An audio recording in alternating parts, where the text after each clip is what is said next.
Alhamdulillahirabbil alamin. Bihi nasta'inu ala umuri dunya waddin.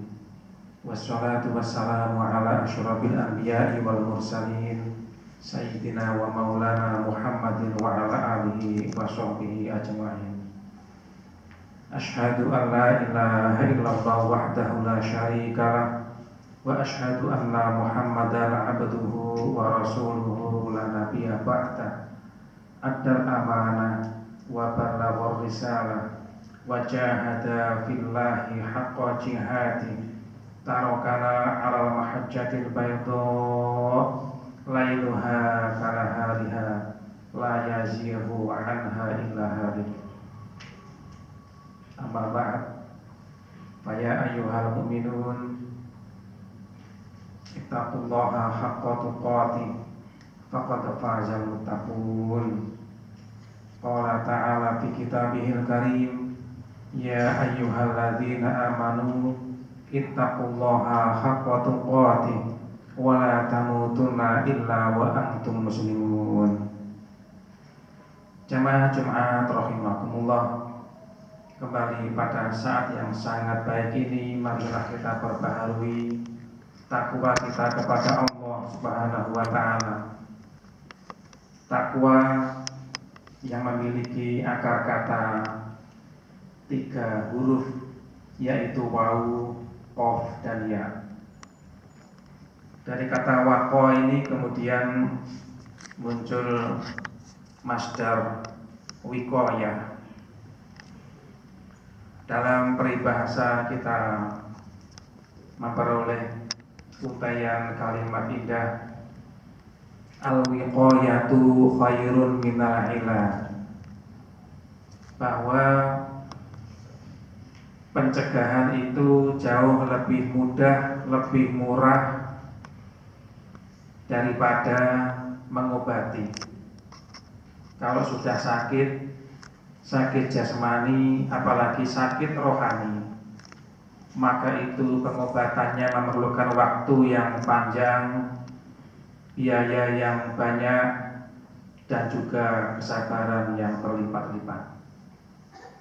Oleh karena itulah, seorang yang bertakwa adalah orang yang pandai menjaga dirinya, bukan hanya menghindari yang haram, baik dosa besar maupun dosa kecil, namun juga ada kalanya dia menghindari yang makruh,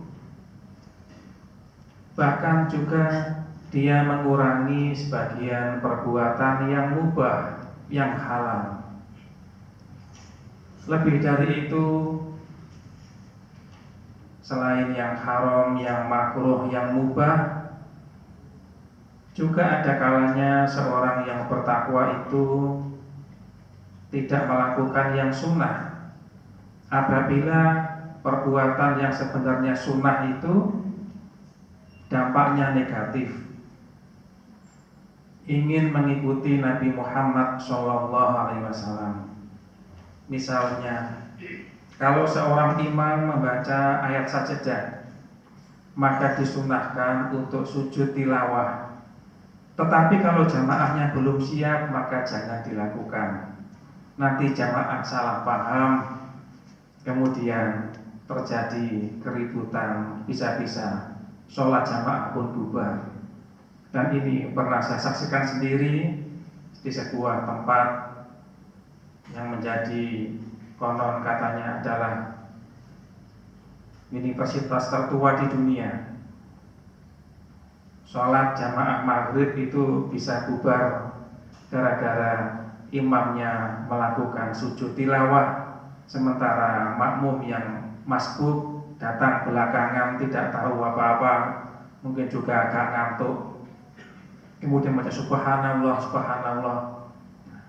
Maka disinilah seorang yang bertakwa, dia bukan hanya menghindari yang haram, menghindari yang makruh, menghindari yang mubah, ada kalanya juga menghindari sesuatu yang sunnah, yang kalau dikerjakan ternyata negatif akibatnya. Jamaah Jumat rahimakumullah, bahkan juga ada kalanya Seorang yang bertakwa juga meninggalkan yang wajib diperintahkan dalam Al-Quran. Tentu ini wajib hukumnya. Misalnya adalah menegakkan hukuman qisas, yang itu kalau kita lihat di dalam mushaf letaknya berdampingan dengan ya ayyuhalladzina amanu kutiba alaikumussyam. Redaksinya sama. Ya ayyuhalladzina amanu kutiba alaikumul qisas fil qatl. Persis. Tetapi karena hukum ini belum diserap dalam undang-undang di negara kita tercinta ini, maka kita tidak bisa melaksanakannya karena dampaknya pastilah negatif. Jamaah Jumat rahimakumullah, di dalam Al-Quran ada sebuah surat. Surat ini termasuk Madaniyah, tetapi ciri-cirinya seperti surat Makkiyah. Ayat-ayatnya pendek, suratnya pun juga pendek. Bahkan surat ini Allah turunkan kepada Rasulullah SAW menjelang wafat beliau, bahwa kemenangan dakwah termasuk Fathu Mekah, penaklukan hampir tanpa pertumpahan darah. Tentu ini sebuah prestasi yang luar biasa. Nabi Muhammad SAW selama kurang lebih 10 atau 11 tahun tinggal di Madinah, menyusun kekuatan, kemudian kembali ke Mekah dengan kekuatan personil sekitar 100.000 pasukan. Maka kota Mekah takluk dengan diam, tidak bisa berkutik sama sekali. Maka ini sebuah kemenangan yang luar biasa. Tapi Allah Subhanahu wa taala memberikan peringatan kepada Rasulullah dan kita semuanya. Idza jaa nasrullah wal fath wa ra'aitan nasa yadkhuluna fi dinillahi afwaja Muhammad. Dan juga kalian semuanya kaum muslimin, ini semata-mata adalah nasrullah, pertolongan dari Allah, bukan semata-mata karena kalian bekerja keras dalam berdakwah, bukan. Nabi Muhammad SAW berdakwah di Mekah yang di situ ada Ka'bah. 13 tahun yang masuk Islam hanya beberapa puluh orang.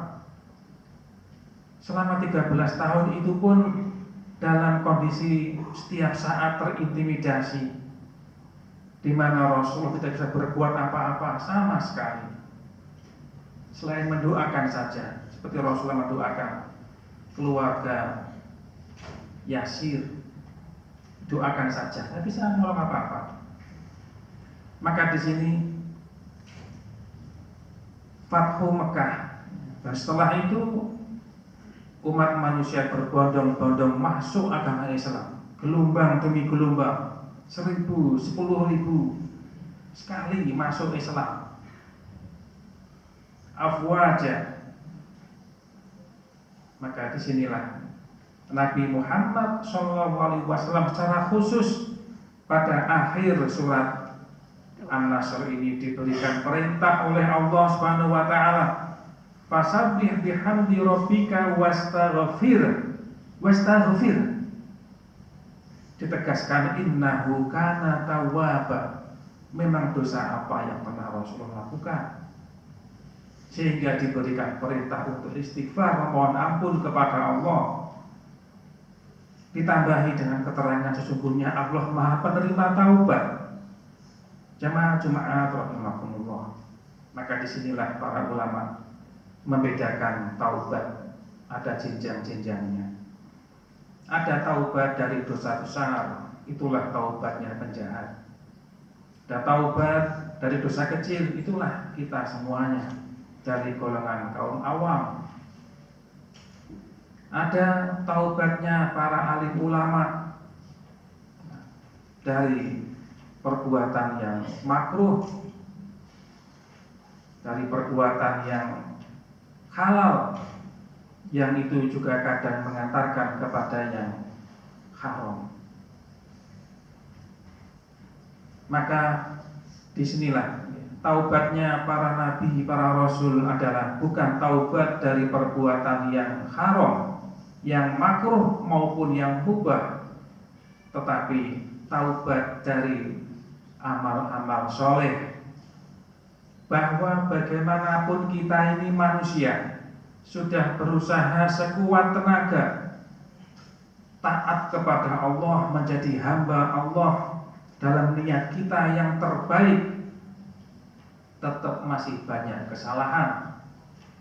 Karena yang kita hadapi adalah Allah Subhanahu wa ta'ala yang maha suci. Maha suci. Allah itu Raja di raja, tetapi tidak satupun dari bagian kerajaannya itu dizalimi, sedikit pun tidak ada. Tentu tidak ada selain Allah. Kalau menjadi penguasa ya pasti banyak salahnya. Pasti banyak salahnya. Maka disinilah, sudahkah kita ini berterima kasih kepada Allah bahwa kita ini menjadi penduduk bumi, penduduk negara Indonesia. Jangan lupa bahwa kita ini adalah penduduk dari alam semesta yang menjadi kerajaan Allah, yang tidak ada kezaliman sedikit pun dilakukan oleh Allah Subhanahu wa ta'ala untuk kita semuanya. Sudahkah kita bersyukur menjadi penduduk dari negara Indonesia yang demikian aman? Ya tentu saja. Selalu ada, atau bahkan banyak kesalahan-kesalahan dilakukan oleh pemimpin kita. Tetapi kalau kita bandingkan dengan negara-negara di belahan dunia yang lain, konflik setiap hari, konflik politik tidak selesai, berlanjut kepada konflik masalah ekonomi. Ekonomi juga tidak bisa selesai, kemudian berlanjut kepada isu keamanan, perang di antara sesama anak bangsa. Maka marilah kita jaga dengan sungguh-sungguh keamanan, ketenangan, kedamaian kita ini dalam rangka bersyukur kepada Allah Subhanahu wa ta'ala. Aku lupa hadza wa astaghfirullah li wa lakum innahu huwal ghafurur rahim.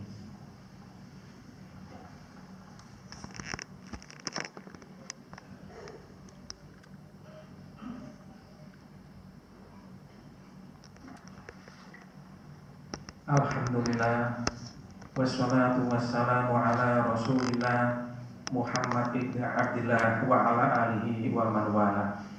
Asyhadu an la ilaha illallah wahdahu la syarikalah wa asyhadu anna Muhammadan abduhu wa rasuluhu la nabiyya ba'da. Amma ba'd. Qala ta'ala fi kitabihil karim, ya ayyuhalladzina amanu ittaqullah wa dharu ma baqiya minar riba in kuntum mu'minin. Fa illam taf'alu fa'dhanu biharbin minallahi wa rasulih wa in tubtum falakum ru'usu amwalikum la tadlimu wa la tudlamun. Qala aidan fi ayatin ukhra, innallaha wa malaikatahu yusholluna 'alan nabi ya ayyuhalladzina amanu shollu 'alaihi wa sallimu taslima. Allahumma sholli 'ala Muhammad wa 'ala ali Muhammad kama shallaita 'ala Ibrahim wa 'ala ali Ibrahim wa barik 'ala Muhammad wa 'ala ali Muhammad kama barakta 'ala Ibrahim wa 'ala ali Ibrahim innaka Hamidum Majid. Rabbana zalamna anfusana wa illam taghfir lana wa tarhamna lanakunanna minal khasirin. La ilaha illa anta subhanaka inna kunna minaz zalimin. Allahumma aslih lana dunyana allati fiha ma'ashuna wa aslih lana akhiratana allati ilaiha ma'aduna wa aslih lana dinana alladhi huwa ismatu amrina waj'alil hayata ziyadatan lana fi kulli khair waj'alil mauta rahatan lana min kulli syarr. اللهم انصر إخوتنا المجاهدين في فلسطين اللهم انصر إخوتنا المجاهدين في كل مكان ربنا هب لنا من أزواجنا وذرياتنا قرة أعين واجعلنا للمتقين إماما ربنا آتنا في الدنيا حسنة وفي الآخرة حسنة وقنا عذاب النار وصلى الله على سيدنا محمد وعلى آله وصحبه أجمعين والحمد لله رب العالمين وأقيموا الصلاة